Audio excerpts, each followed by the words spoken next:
नमस्कार दोस्तों, इस वीडियो में हम सितंबर 2023 की करंट अफेयर को पढ़ेंगे। करंट अफेयर के प्रश्नों को हम बहुत ही डिटेल में पढ़ेंगे। जैसे कि पहला प्रश्न है, ये इसकी व्याख्या है। ये दूसरा प्रश्न है, ये इसकी व्याख्या है। तो हर प्रश्न को हम डिटेल में पढ़ेंगे, व्याख्या के साथ पढ़ेंगे। प्रश्न बहुत ही ज़्यादा इंपॉर्टेंट है, आपको परीक्षा में कोई ना कोई प्रश्न यहाँ से ज़रूर मिलेगा। तो प्लीज़ आप इस वीडियो को पूरा ज़रूर देखें। वीडियो बहुत ही ज़बरदस्त, बहुत ही शानदार होगी। चलिए शुरू करते हैं। पहला प्रश्न है, हाल ही में किसे 53वें दादा साहेब फाल्के पुरस्कार से सम्मानित किया गया है? इसका सही जवाब है ऑप्शन बी, वहीदा रहमान। आइए देख लेते हैं इसकी डिटेल। हाल ही में प्रसिद्ध बॉलीवुड अभिनेत्री वहीदा रहमान को 53वें दादा साहेब फाल्के पुरस्कार के लिए चुना गया है। वहीदा रहमान को वर्ष 2021 के लिए Dada Saheb Phalke life time achievement पुरस्कार से सम्मानित किया जाएगा। 85 वर्षीय वहीदा रहमान ने अपने अभिनय करियर की शुरुआत तेलुगु फिल्म रोजुलु मयारी से वर्ष 1955 में की थी।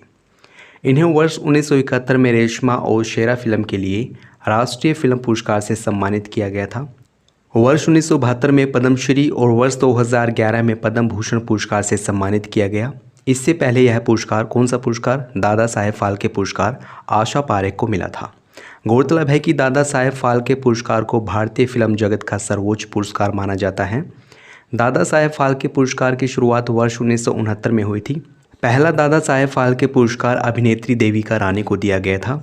इस पुरस्कार में एक स्वर्ण कमल पदक, एक शॉल और 10 लाख रुपए नगद पुरस्कार दिया जाता है।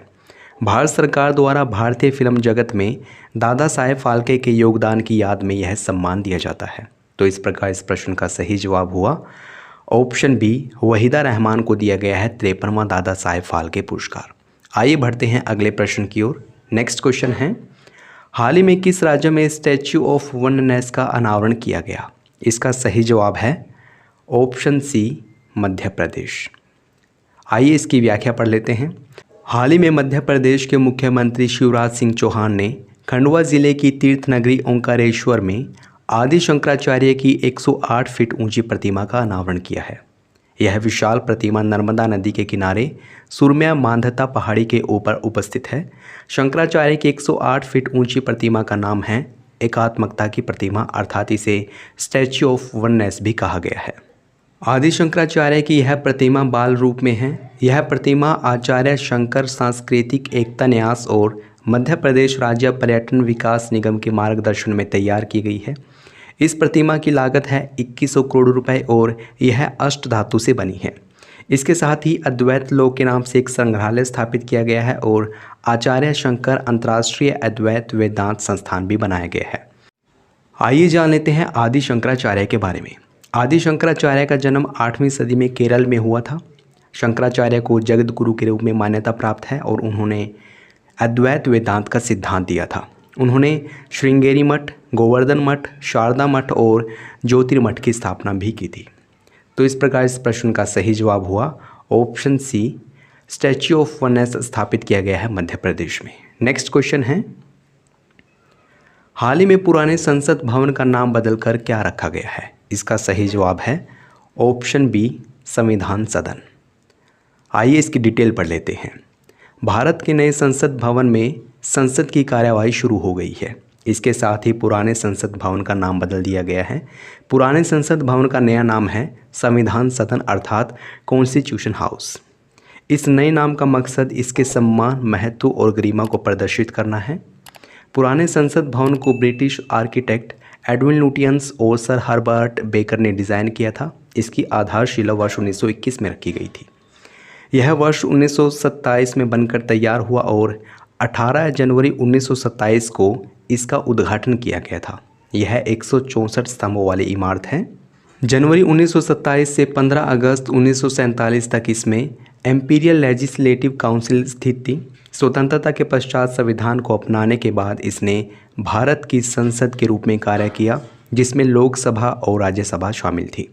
लगभग 100 साल तक इसने दुनिया के सबसे बड़े लोकतंत्र के संरक्षक के रूप में कार्य किया। तो इस प्रकार इस प्रश्न का सही जवाब हुआ ऑप्शन बी, संविधान सदन नाम रखा गया है भारत के पुराने संसद भवन का। आइए बढ़ते हैं नेक्स्ट क्वेश्चन की ओर। अगला प्रश्न है, इस साल G20 शिखर सम्मेलन की अध्यक्षता किस देश ने की है? इसका सही जवाब है ऑप्शन बी, भारत ने। 10 सितंबर को नई दिल्ली में G20 शिखर सम्मेलन संपन्न हो गया है। प्रधानमंत्री नरेंद्र मोदी ने ब्राज़ील के राष्ट्रपति लुइस इनासियो लुला दा सिल्वा को आगामी G20 शिखर सम्मेलन की अध्यक्षता सौंपते हुए सम्मेलन के समापन की घोषणा की। उन्होंने सम्मेलन का समापन करते हुए वसुधैव कुटुंबकम का संदेश भी दिया। G20 शिखर सम्मेलन 2024 की अध्यक्षता की जाएगी ब्राज़ील के द्वारा। आपको ये भी बता दें, भारत की G20 की अध्यक्षता आधिकारिक रूप से 30 नवंबर तक थी। ब्राज़ील आधिकारिक तौर पर 1 दिसंबर को इस समूह की अध्यक्षता संभालेगा। G20 शिखर सम्मेलन 2023 9 से 10 सितंबर तक आयोजित किया गया है और भारतीय अध्यक्षता में G20 शिखर सम्मेलन की थीम थी one earth, one family, one future. Bharat ने पिछले साल बाली शिखर सम्मेलन के दौरान इंडोनेशिया से G20 की अध्यक्षता ग्रहण की थी। इस वर्ष G20 ट्रोइका में पिछला अध्यक्ष इंडोनेशिया, वर्तमान अध्यक्ष भारत और अगले वर्ष का अध्यक्ष ब्राज़ील शामिल थे। G20 यानी कि ग्रुप ऑफ 20 समूह की स्थापना वर्ष 1999 में की गई थी। तो इस प्रकार इस प्रश्न का सही जवाब है ऑप्शन बी, भारत ने अध्यक्षता की है G20 शिखर सम्मेलन 2023 की। नेक्स्ट क्वेश्चन है, हाल ही में भारत सरकार ने किसकी अध्यक्षता में एक राष्ट्र एक चुनाव के लिए एक समिति का गठन किया है? इसका सही जवाब है ऑप्शन डी, पूर्व राष्ट्रपति रामनाथ कोविंद। हाल ही में भारत सरकार ने एक राष्ट्र एक चुनाव यानी कि वन नेशन वन इलेक्शन की संभावनाओं का पता लगाने के लिए एक समिति का गठन किया। इसमें कुल 8 सदस्य होंगे। भारत के पूर्व राष्ट्रपति रामनाथ कोविंद इस समिति के अध्यक्ष नियुक्त किए गए हैं। अमित शाह, अधीर रंजन चौधरी, गुलाम नबी आज़ाद, 15वें वित्त आयोग के पूर्व अध्यक्ष NK सिंह और अन्य समिति के सदस्यों के रूप में शामिल होंगे। इसके अलावा केंद्रीय विधि और न्याय मंत्री अर्जुन राम मेघवाल समिति की बैठकों में विशेष आमंत्रित सदस्य के रूप में उपस्थित रहेंगे। यह समिति लोकसभा, विधानसभा, नगर निकायों व पंचायत चुनावों को एक साथ करने की संभावनाओं का पता लगाएगी और सुझाव देगी। बता दें, देश में 1951-52 से 1967 तक विधानसभा और लोकसभा के चुनाव एक साथ होते रहे हैं। भारतीय चुनाव आयोग की बात कर लेते हैं। इसकी स्थापना 26 जनवरी 1950 में की गई थी। यह देश में लोकसभा, राज्यसभा, विधानसभाओं, राष्ट्रपति और उपराष्ट्रपति के चुनाव का संचालन करता है। भारतीय संविधान का भाग 15, जिसमें अनुच्छेद 324 से लेकर 329 तक है, चुनावों से संबंधित है और वर्तमान में भारत के मुख्य चुनाव आयुक्त हैं श्री राजीव कुमार। तो इस प्रकार इस प्रश्न का सही जवाब हुआ ऑप्शन डी, रामनाथ कोविंद, जो कि भारत के पूर्व राष्ट्रपति हैं, एक राष्ट्र एक चुनाव की समिति के अध्यक्ष बने हैं। नेक्स्ट क्वेश्चन है, हाल ही में भारत का 41वां विश्व धरोहर स्थल किसे घोषित किया गया? इसका सही जवाब है ऑप्शन डी, शांति निकेतन। आइए इसकी डिटेल पढ़ लेते हैं। हाल ही में शांति निकेतन को यूनेस्को की विश्व विरासत सूची में शामिल किया गया। इसकी घोषणा सऊदी अरब के रियाद में आयोजित 45वीं विश्व धरोहर समिति की बैठक में की गई है। इसके साथ ही शांति निकेतन भारत का 41वां विश्व धरोहर स्थल बन गया है। शांति निकेतन पश्चिम बंगाल के बीरभूम जिले में स्थित है। शांति निकेतन वह प्रसिद्ध स्थान है जहां गुरुदेव रविंद्रनाथ टैगोर ने विश्व भारती विश्वविद्यालय का निर्माण किया था। शांति निकेतन में स्थित विश्व भारती विश्वविद्यालय देश के प्रतिष्ठित विश्वविद्यालयों में से एक है। 1951 में संसद के एक अधिनियम द्वारा इसे एक केंद्रीय विश्वविद्यालय और राष्ट्रीय महत्व का संस्थान घोषित किया गया। शांति निकेतन यूनेस्को की सूची में जगह बनाने वाला पश्चिम बंगाल का दूसरा सांस्कृतिक प्रतीक है, जबकि पहला प्रतीक कोलकाता की दुर्गा पूजा है, जिसे यूनेस्को ने वर्ष 1921 में मानवता की अमूर्त विरासत सूची में शामिल किया था। कुछ महीने पहले ही अंतर्राष्ट्रीय सलाहकार निकाय इकोमोस ने शांति निकेतन को यूनेस्को की सूची में शामिल करने की सिफारिश की थी। तो इसलिए इस प्रश्न का सही जवाब है ऑप्शन डी, शांति निकेतन, जो कि पश्चिम बंगाल में स्थित है, भारत का 41वां विश्व धरोहर स्थल है। नेक्स्ट इंपॉर्टेंट क्वेश्चन है, हाल ही में होयसल मंदिर को भारत का 42वां यूनेस्को विश्व धरोहर स्थल घोषित किया गया। बताइए यह किस राज्य में स्थित है? इसका सही जवाब है ऑप्शन सी, कर्नाटक। देख लेते हैं इसकी डिटेल। हाल ही में कर्नाटक के होयसल मंदिरों को यूनेस्को की विश्व धरोहर सूची में शामिल किया गया। इसके साथ ही यह भारत का 42वां यूनेस्को विश्व धरोहर स्थल बन गया है। यह घोषणा विश्व धरोहर समिति के 45वें सत्र के दौरान संयुक्त राष्ट्र शैक्षिक, वैज्ञानिक और सांस्कृतिक संगठन यानी कि यूनेस्को द्वारा की गई। विश्व धरोहर समिति का यह सत्र सऊदी अरब के रियाद में 25 सितंबर तक आयोजित किया गया है। होयसल के पवित्र समूह में कर्नाटक के बेलूर, हलेबीड और सोमनाथपुरा के होयसल मंदिर शामिल हैं। आपको ये भी बता दें, होयसल राजाओं ने यह मंदिर 12वीं-13वीं शताब्दी में स्थापित किए थे। होयसल मंदिर हैं जो ये शिव और विष्णु को समर्पित हैं। यह बेलूर, हलेबीड और सोमनाथपुरा में स्थित हैं। 3 होयसल मंदिर भारतीय पुरातात्विक सर्वेक्षण के तहत संरक्षित स्मारक हैं और भारतीय पुरातात्विक सर्वेक्षण ही इनका संरक्षण करता है, रखरखाव करता है। और हाल ही में शांति निकेतन को भी भारत का 41वां यूनेस्को विश्व धरोहर स्थल घोषित किया गया था। शांति निकेतन कहाँ स्थित है? पश्चिम बंगाल के वीरभूम जिले में स्थित है। तो इस प्रकार इस प्रश्न का सही जवाब हुआ ऑप्शन सी, कर्नाटक में स्थित है होयसल मंदिर, जिनको भारत का 42वां यूनेस्को विश्व धरोहर स्थल घोषित किया गया है। नेक्स्ट इंपॉर्टेंट क्वेश्चन है, हाल ही में जारी टाइम्स हायर एजुकेशन यानी कि THE वर्ल्ड यूनिवर्सिटी रैंकिंग 2024 में कौन सा विश्वविद्यालय शीर्ष स्थान पर रहा है? इसका सही जवाब है ऑप्शन बी, ऑक्सफोर्ड विश्वविद्यालय। आइए देख लेते हैं इसकी व्याख्या। हाल ही में Times Higher Education World University ranking 2024 जारी की गई। यह इस रैंकिंग का 20वां संस्करण है। ऑक्सफोर्ड विश्वविद्यालय लगातार 8वें वर्ष शीर्ष पर रहा है।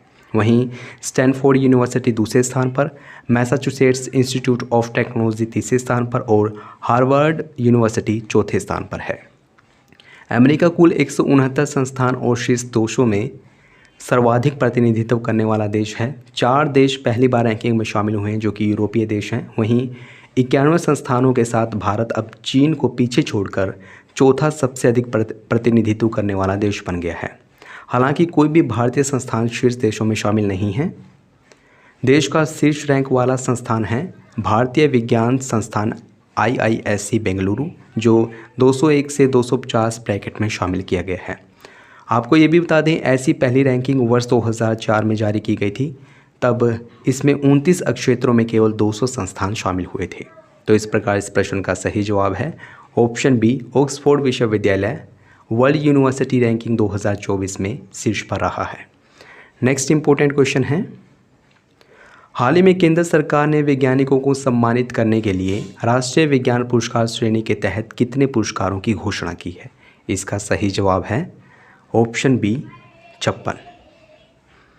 हाल ही में केंद्र सरकार ने वैज्ञानिकों को सम्मानित करने के लिए राष्ट्रीय विज्ञान पुरस्कार श्रेणी के तहत 56 पुरस्कारों की घोषणा की है। इसमें 3 विज्ञान रत्न, 25 विज्ञान श्री, 25 युवा विज्ञान शांति स्वरूप भटनागर और 3 विज्ञान टीम पुरस्कार शामिल हैं। इन पुरस्कारों की घोषणा प्रत्येक वर्ष 11 मई को राष्ट्रीय प्रौद्योगिकी दिवस के अवसर पर की जाएगी। राष्ट्रीय प्रौद्योगिकी दिवस कब मनाया जाता है? 11 मई को। यह पुरस्कार वर्ष 2024 में 23 अगस्त को दिए जाएंगे। 23 अगस्त को मनाया जाएगा राष्ट्रीय अंतरिक्ष दिवस। क्योंकि 23 अगस्त 2023 को चंद्रयान 3 ने चंद्रमा की सतह पर सफलतापूर्वक लैंडिंग की थी, इसलिए 23 अगस्त को राष्ट्रीय अंतरिक्ष दिवस घोषित किया गया। पद्म पुरस्कारों के समान इन पुरस्कारों में कोई नगद घटक शामिल नहीं है। राष्ट्रीय प्रौद्योगिकी दिवस पहली बार वर्ष 1999 में मनाया गया था, 11 मई को। इस दिवस का नाम पूर्व प्रधानमंत्री अटल बिहारी वाजपेयी के नाम पर रखा गया है। और ये दिन क्यों मनाया जाता है 11 मई को? क्योंकि 11 मई 1998 में पोखरण में परमाणु बम का सफलतापूर्वक परीक्षण किया गया था। आपको ये भी बता दें, 28 फरवरी को राष्ट्रीय विज्ञान दिवस मनाया जाता है। दोस्तों, ये प्रश्न आप लोगों के लिए है। प्लीज़ आप इस प्रश्न का सही जवाब कमेंट बॉक्स में ज़रूर देना। प्रश्न पूछा गया आपसे, हाल ही में किस राज्य में स्टैच्यू ऑफ वननेस का अनावरण किया गया? ऑप्शंस हैं महाराष्ट्र, कर्नाटक, मध्य प्रदेश या फिर हरियाणा। प्लीज़ इस प्रश्न का सही जवाब जरूर बताना। वीडियो कैसी लगी है ये भी बताना। अगर अच्छी लगी है तो इसको लाइक और शेयर करना न भूलें। अगर आपने चैनल को सब्सक्राइब नहीं किया है, प्लीज़ अभी सब्सक्राइब करें। वीडियो देखने के लिए आपका बहुत बहुत धन्यवाद।